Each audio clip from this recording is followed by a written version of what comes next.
What if Caitlin Clark's next move could change everything in women's basketball? Speculation is swirling around where Clark will play next, with fans and analysts alike wondering if she'll stay with the WNBA, head overseas, or take a leap with an ambitious new league. Her decision isn't just about a player choosing a team that could redefine her career, set new standards for women's sports, and impact the future of the game. Caitlin Clark is not just a superstar, she's a phenomenon. She's reshaped how people view women's basketball and sports at large, pulling in fans who otherwise wouldn't give the sport a second thought. Recently ranked as the fourth most marketable athlete globally, Clark's influence is often compared to that of Lionel Messi in soccer. Messi's move to Major League Soccer (MLS) not only brought unparalleled viewership to the league, but also generated a massive cultural shift. With fans worldwide flocking to see him, Clark has this same magnetism in women's basketball, and her next decision will define what comes next. While the WNBA has been her primary focus, the league offers limited financial incentives. Unlike the NBA's year-round spotlight and lucrative pay,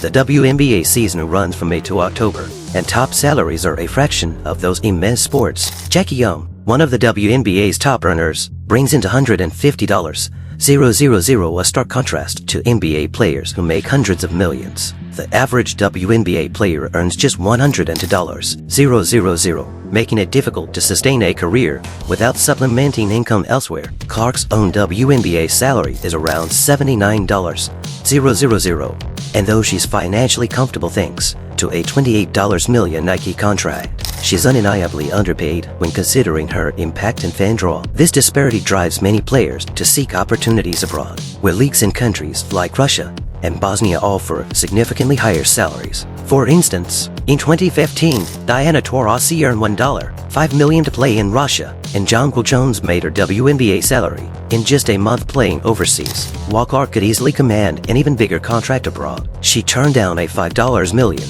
offer from Ice Cube's Big 3 league in college, choosing to keep the WNBA as her primary focus. This refusal hints at her loyalty to American women's basketball, but the WNBA's salary limitations have sparked questions about whether Clark should seek out new opportunities. Enter the Unrivaled League, a US-based 3 women's basketball league founded by WNBA stars Nafisa Collier and Brianna Stewart. Set to launch in January 2025, the Unrivaled League is making waves with promises of unprecedented salaries, equity in the league for players, and sponsorship opportunities. In essence, it offers what the WNBA cannot: a way to stay stateside while making money that reflects the player's true value. The league already boasts a roster that includes Angel Reese, Kelsey Plum, Arika Ogunbowale, Brianna Turner, and other WNBA stars, all drawn by the chance to play competitive basketball while earning top-tier pay. But no acquisition would be bigger than Caitlin Clark. If she joins, her star power would almost guarantee sellouts,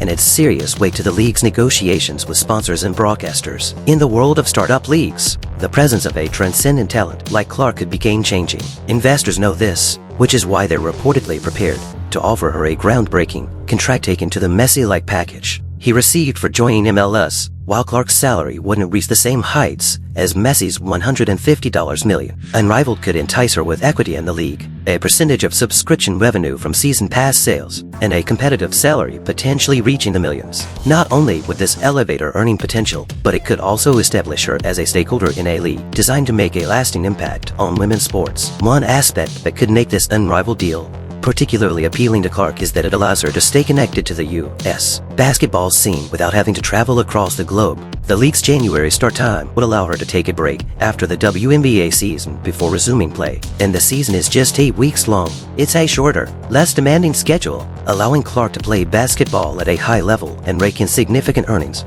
without sacrificing much-needed rest. Clark has hinted that she's not in a rush to make a decision. Understandably, she's coming off a whirlwind year that included leading her college team to a national championship game, getting drafted, and embarking on her first WNBA seasonal within a few months. But she has ruled out Unrivaled, showing she's keeping her options open. This possibility alone has sparked widespread speculation, with many wondering if she could take a well-deserved break from the WNBA and come back revitalized, potentially adding a new chapter to her already storied career. The potential deal with Unrivaled could be transformational for women's sports beyond just basketball. Currently, the average WNBA team is valued at about $96 million. If Clark were to take on an ownership role within Unrivaled, she could establish a long-term investment in a league that could one day rival the WNBA in prestige and profitability. Just as Messi's influence extends beyond the soccer field, Clark could become a leader, investor, and role model who transforms the business side of women's sports. Yet, this opportunity isn't without its risks. Unrivaled has been known to be critical of Clark on social media in the past. The league's official Instagram account even liked a comment dismissing her and her fan base. A minor controversy that doesn't reflect the founder's views, but does show tension within Unrivaled social media management. While Brana Stewart and Nafisa Collier, the league's founders, have publicly shown no animosity toward Clark, lingering animosity from the WNBA season could follow her into this new league. Should she join, it's possible she could face the same issues with jealousy and animosity that she's experienced in the WNBA. An even bigger deterrent may be the potential for physical altercations or cheap shots on the court. Only a handful of Unrivaled players have had conflicts with Clark, notably Angel Reese and Dejounte Carrington, both of whom have clashed with her in the past. In Carrington's case, her position isn't guaranteed. She's on a short-term contract with limited financial security, making her unlikely to jeopardize her standing by causing trouble for Clark. Moreover, a rivalry or drama on the court could actually benefit Unrivaled, sparking more media attention and fan interest. But Clark might still be wary of entering a league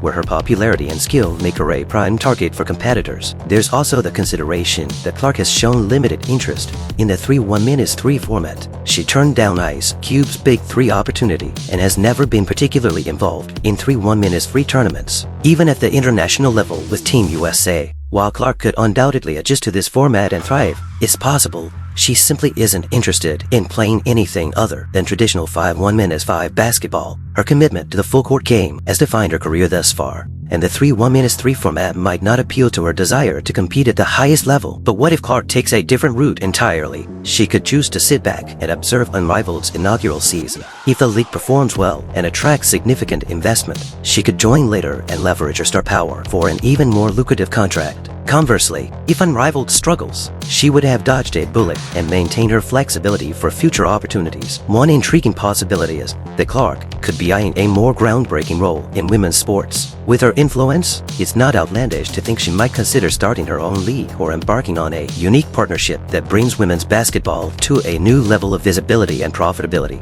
She's surrounded by savvy business advisors who could steer her toward initiatives that offer greater control and financial independence. In any case, Caitlin Clark's decision is shaping up to be one of the most anticipated moves in women's basketball. Her options are far-reaching, and each path carries its own blend of risk, reward, and potential for legacy building. If she joins Unrivaled, she could become a trailblazer, reshaping how players approach professional basketball careers. If she stays with the WNBA, she continues her journey as the league's most visible and impactful figure. And if she takes the entrepreneurial route, she could end up creating something entirely new for future generations. As she considers her next steps, fans will eagerly await her choice, knowing that whatever decision she makes will have ripple effects throughout the sports world. The future of women's basketball could look very different depending on where Caitlin Clark's journey takes her next.